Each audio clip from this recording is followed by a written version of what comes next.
My name is Alberta Jekstes. I am Latvian. I was responsible for all photography for the free Latvian government. The film you are about to see is a true record. If the communists had caught me with it, I would have been shot. This is the story of what happened to my country, Latvia, in 1 year, one terrible year, when Latvia was invaded and occupied by the Soviets. The scenes you will see are part of history. They are past. But I ask you to look at them and think. What happened to Latvia has happened to other nations. Don't let it happen to yours. Latvia is an ancient nation like Estonia and Lithuania, our neighbors on the Baltic Sea, which borders us on the north. On the south is Poland, on the west is Germany, and on the east is Russia. We Latvians have our own traditions, our own language, our own culture. Since the early 19th century, we have fought many battles for our independence. Our short history as a free nation shows that we have asked nothing of the world but peace and the freedom to enjoy it.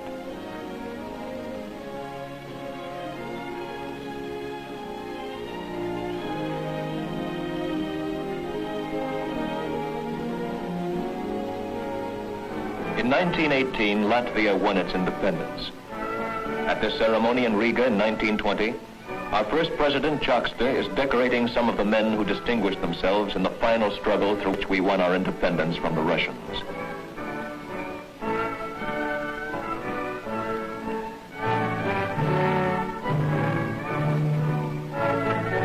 Our national heroes were the men who helped to make us free. In honoring them, as we are doing here in 1921, the entire Latvian people were voicing our determination to preserve and make the most of the freedom we had won after so long.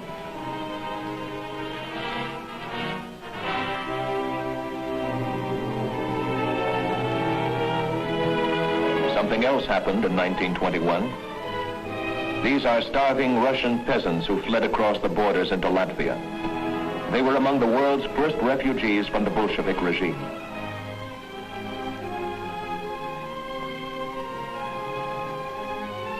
This is 1926, a great song festival in which our entire nation participated.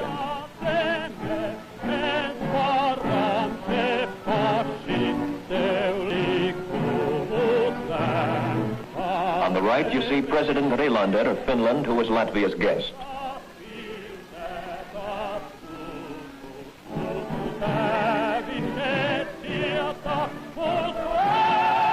God Bless Latvia is our national anthem. It was the closing song at this festival of a free people. In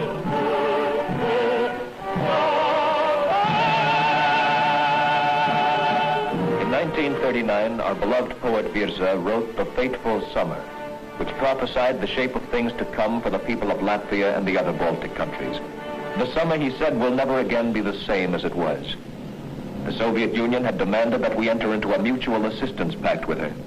It was said that communist might would protect the nations on the Baltic. But we knew that the treaty would be used as a pretext for other things. In October 1939, the borders of Latvia and Estonia were forced open. The Baltic nations were to be hosts to thousands of communist troops. In Latvia, they demanded these bases.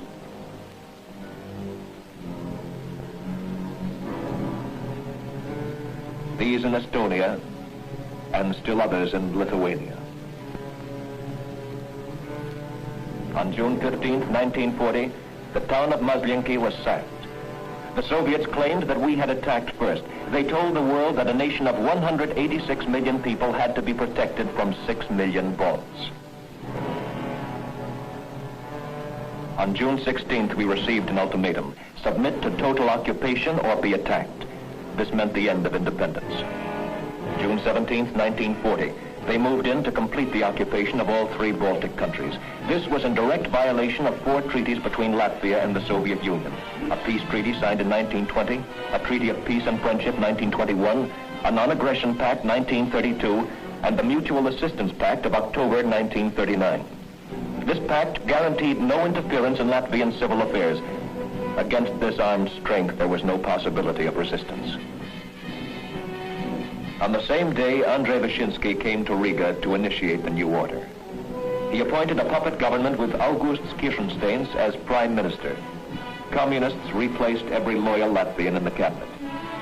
On June 21st, the jails were opened, supposedly for political prisoners. The men who were released were given uniforms and weapons. They became a new police force. On that day, the new government decreed a Thanksgiving demonstration, and the people were ordered into the streets to participate. Special Soviet envoy Wyszynski reviewed the parade from the Soviet embassy. He promised that Latvian independence would be respected. These are Russians who have been sent in as civilian technicians with the troops. The banners and signs had been prepared by fifth columnists. These banners demanded that the Kirchensteins government seek admittance into the Soviet Union. Johannes Spure, second secretary of the Communist Party, formally presented the demands to the Latvian parliament. Members of the parliament had also been appointed by Wyszynski. There were no opposing votes. The proceedings were watched carefully by members of the NKVD. On the same day in Estonia, an identical proposal was made before a new Estonian parliament, with Soviet troops supporting the communist-appointed government. Their presence in the chamber was in direct violation of the Estonian constitution. On August 3rd, Kirchensteins left Riga with a delegation to the Supreme Soviet. As the head of the new Latvian government, he was to petition for the acceptance of Latvia as a Soviet state. He was received in Moscow with all the honors befitting his mission. Similar delegations from Estonia and Lithuania would receive the same honors.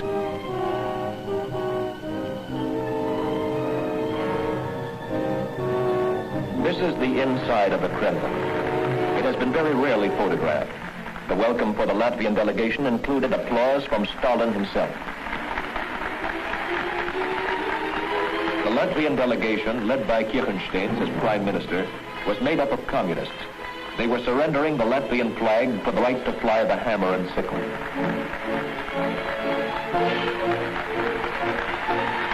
The audience was made up of representatives of the other states in the Union of Soviet Socialist Republics. Kirchensteins read his speech badly in Latvian. It had been written in Moscow, and he had not had a chance to study it. His audience did not understand it. They applauded on cue with machine-like precision when they heard the names of Soviet leaders.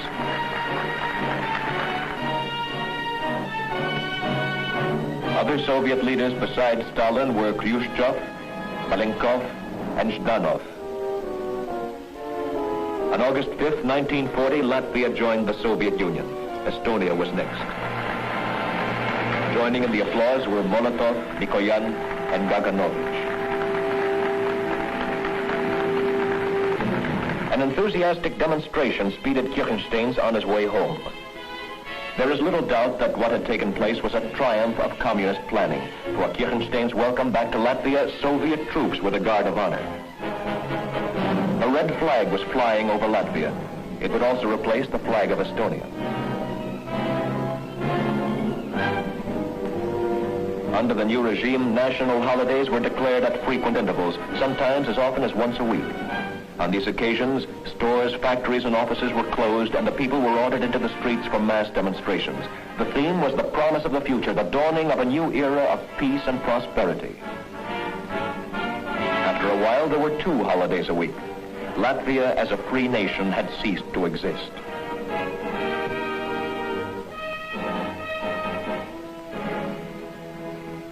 We had been independent for exactly 22 years, 5 months, and 27 days.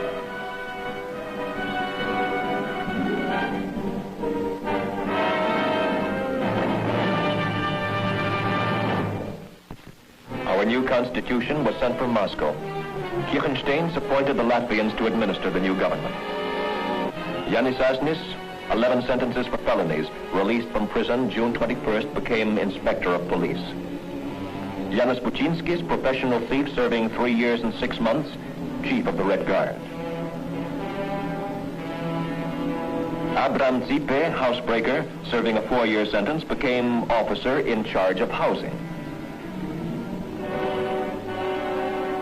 Zipe Gutmanis, a felon serving 3 years and 6 months, appointed prefect of the 2nd Police District.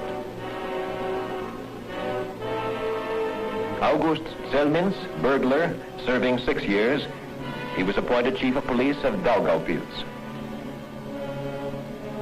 Matis Baltenikus, thief, serving 2 years and 1 month, was appointed chief of police of Liepāja.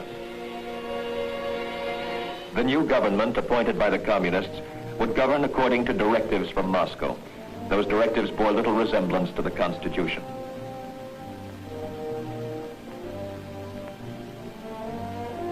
The communist propaganda machinery went into action immediately, reaching into every aspect of our lives, telling us that we were still free and showing us the benefits of citizenship in the Soviet Union. It was obvious that the machinery had been set up and ready for a long time.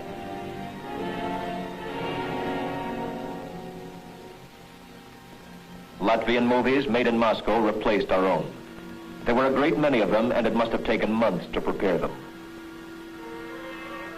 Radio Riga was taken over. The only news broadcasts we could receive came from Moscow in Latvian. Every newspaper in the Baltic countries had its name changed. All stories adhered strictly to the party line.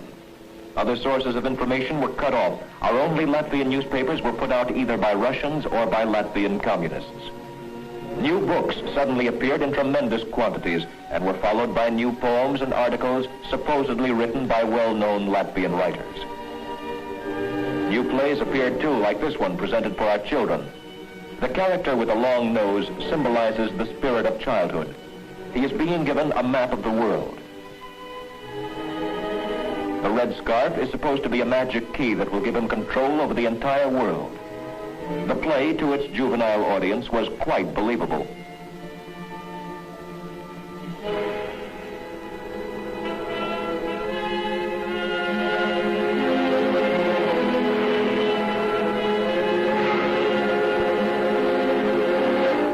This is a news story denying a rumor about nationalization and promising that the rights of private property will be respected.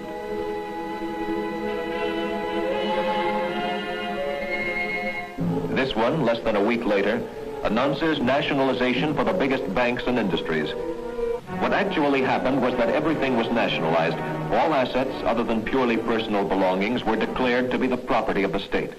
And with the help of Moscow-trained supervisors, everything was inventoried down to the last nut and bolt. Business was at a standstill until the inventory was complete. Personal bank accounts were confiscated. This woman was a domestic. During her entire lifetime, she had saved 4,000 lats. Under the new law, she was permitted to keep only 1,000. Workers were ordered to voluntarily lend 1 month's pay to the state. In every factory, time was set aside for the signing of pledges. Land reforms were promised and carried out. Big farms were broken up for distribution among the peasants. Each family received 10 hectares, which was not enough to live on. In order to exist, they would have to join collective farms.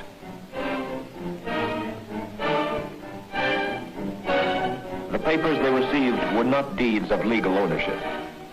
Herds were divided too, but the animals still belonged to the state. Technicians and farm equipment were provided by the communists.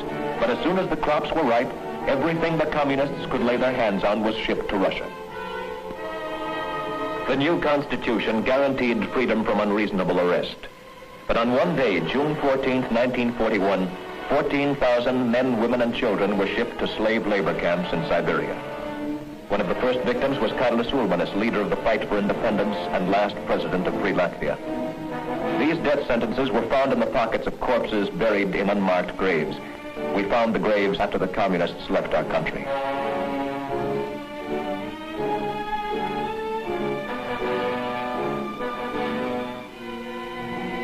This was the NKVD headquarters in Riga, vacated when the Nazis came in on July 1st, 1941.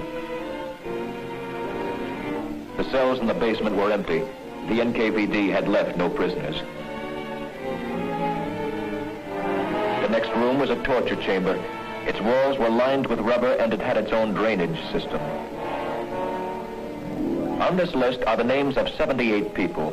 They were arrested by the NKVD on various pretexts. At the end of the list is the notation, "Not politically reliable. Shoot them to death."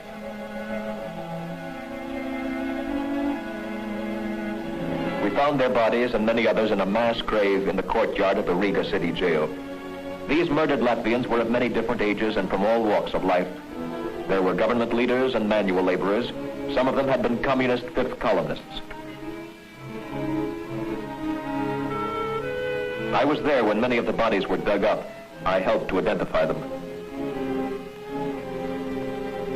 This was Colonel Lukens, aide to President Ulmanis. This was Pastor Uadzualinsh of Riga Lutheran Church. This was Chuiba, head of Latvia's high schools. This was one of the fifth columnists, I can't remember his name. This was Colonel Strepa of the Latvian Army. This was Franskevich, a university student. I couldn't remember this one. Burials like this went on for months after the communists left, as we found new mass graves in various parts of the country. We knew that there were others that we did not find. Altogether, almost 15,000 bodies were recovered and reburied.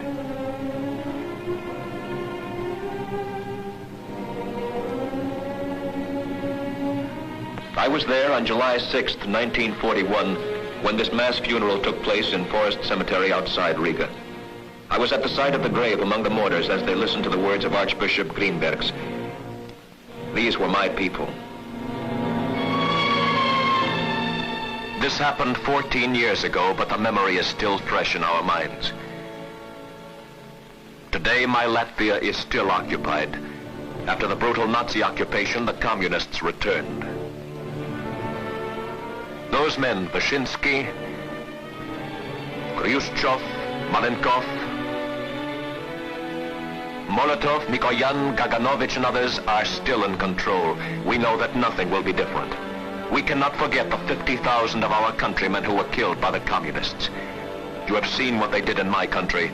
Don't let this happen to yours.